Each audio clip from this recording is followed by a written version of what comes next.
Okay, picture this. You sit down for your biology paper 2 exam. You read a question on plant cell walls and plasmodesmata, you write out what you honestly think is a flawless, perfect textbook definition, and yet, when the results come back, the marks have just completely vanished. Why does that happen? Well, it's because there's one tiny, completely unseen mistake in section 1.2 that is secretly destroying your grade before you even finish reading the very first page. You're falling into a trap you probably didn't even know was there. So welcome to this explainer. Today, we're performing a full exam autopsy on Biology 9700, Section 1.2, to make sure this never happens to you. So, are you actually losing marks before your pen even hits the paper? The harsh reality here is that even top-tier students, we're talking the ones who study for hours, walk right into an invisible exam trap with this specific topic. And it costs them crucial points simply because they fundamentally misunderstand what Cambridge examiners are actually trying to test. You see, when a question pops up about the plant cell wall and plasmodesma, your brain instantly goes into panic mode and just wants to dump facts. But listen, Cambridge isn't testing your ability to be a biological photocopier. They're testing your theoretical architecture. They want to see exactly how you process biological principles, not just what you've memorized. Let's talk numbers for a second, because the stakes here are incredibly high. 15. Section 1.2, that's the plant cell wall and plasmodesmata, accounts for approximately 15% of the total marks in paper 2. 15%! Honestly, that's not just a couple of dropped points. That is a massive, massive grade boundary risk. If you misinterpret how to answer these specific questions, you aren't just slipping from an A star to an A. You could literally be sliding down entire grade bands. We absolutely have to secure these marks. Now, I totally get how frustrating it is. You spend hours memorizing the exact thickness of a primary cell wall or the hyperspecific function of the symplastic pathway through the plasmodesma, only to somehow end up with a C on your mock exam. And this is exactly why ordinary revision completely fails you. The theoretical architecture of Biology 9700 relies heavily on you proving precise causal relationships. Memorizing a textbook definition, yeah, that's just not going to cut it anymore. You actually have to prove how one biological feature directly causes a specific function or outcome. It's all about the why and the how. Actually, there's a really fascinating direct instruction hidden right in the principal examiner report. Get this. Candidates referencing cross-topic connections achieve significantly higher marks. That means examiners are actively out there hunting for cross-topic integration and systematic, evidence-based reasoning. They do not want those isolated, regurgitated facts we just talked about. Think about it. If you're talking about the cell wall, are you connecting its tensile strength to the turgor pressure concepts you learned in the transport topics? If you're discussing plasmodesmata, are you linking it back to cell signaling or water potential? Making those connections, that is exactly what unlocks those top-tier marks. So this naturally brings us to a really critical question. What is the hidden examiner clue that changes absolutely everything? In just a second, I'm going to share the exact examiner clue that can literally flip a failing answer into a top band score.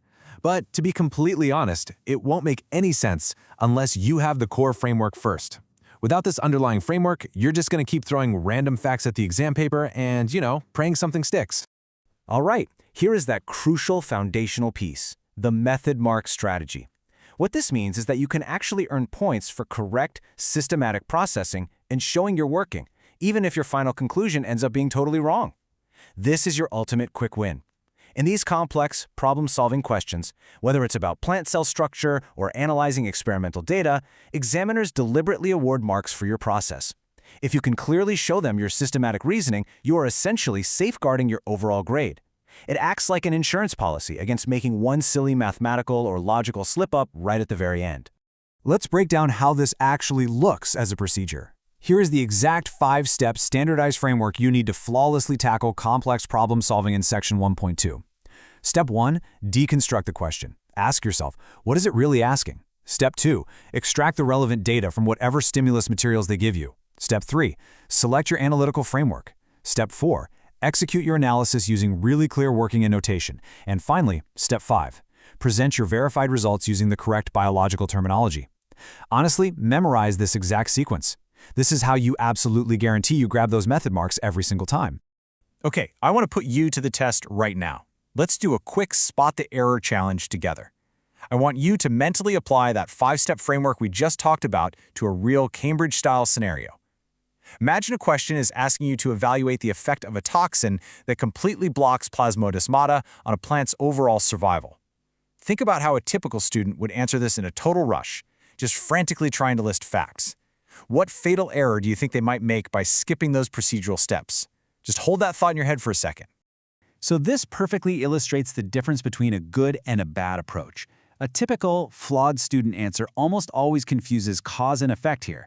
They'll just state that the plant dies because the cell wall breaks down. But wait, that completely ignores the actual data provided about the Plasmodesmata being blocked. Now compare that to a top band answer. An elite student correctly applies scientific reasoning. They justify their decisions with evidence, noting that blocking Plasmodesmata halts the symplastic transport of vital assimilates, which is what actually leads to cell death. They question assumptions, and they strictly follow the logical chain of cause and effect. Remember that hidden examiner clue I promised you earlier? Well, here it is, pulled straight from an official examiner alert. Students lose marks by not showing working. Even if your final answer is wrong, method marks can save you. Showing your clear, systematic working is the secret to actually securing those marks. It proves, beyond a shadow of a doubt, that examiners reward the process over the final product. Guys, if you skip step 4 of our framework, executing with clear notation, you are literally throwing free marks straight into the trash. To bulletproof your grade even further, we really need to look at the top 3 devastating mistakes pulled directly from the principal examiner reports for Section 1.2. First, just like we saw a minute ago, is confusing cause and effect. Second, forgetting to double-check units and precise biological terminology. For example, just calling it a cell wall instead of specifying cellulose microfibrils when the question requires it, or missing a simple micrometer conversion. And third, providing answers that totally lack the specific context given in the stimulus material. You can't just paste in a generic memorized paragraph from your textbook. You have to adapt it to the specific plant or the exact experiment described in the prompt. So let's look at how you actually elevate your answer from just basic to elite. Basic analysis, which, gets you average marks, usually only identifies similarities. But critical analysis, that is what top-scoring candidates do. They identify similarities and differences. Elite candidates use comparative connectives to link their thoughts. They actively question assumptions, they evaluate the quality of the evidence provided, and explicitly point out limitations or alternative interpretations, rather than just stating the super obvious facts. Honestly, that is exactly how you dominate those tricky evaluation questions.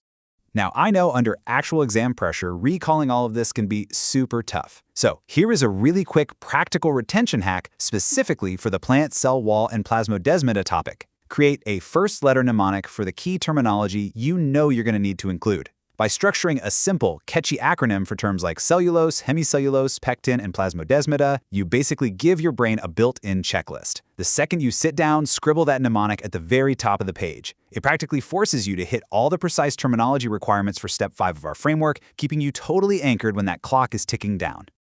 Okay, so you now have the exact framework to secure those 15% method marks. You're ready, right? But what if a single hidden command word in the exam question completely invalidates the entire framework you just chose? What if the difference between the words describe and explain secretly changes the entire mark scheme, causing you to lose all those method marks you just so carefully secured? So the next time you sit down to take a mock exam, I want you to ask yourself, are you actually answering the question Cambridge asked, or are you just answering the one you memorized the answer to? Think about it.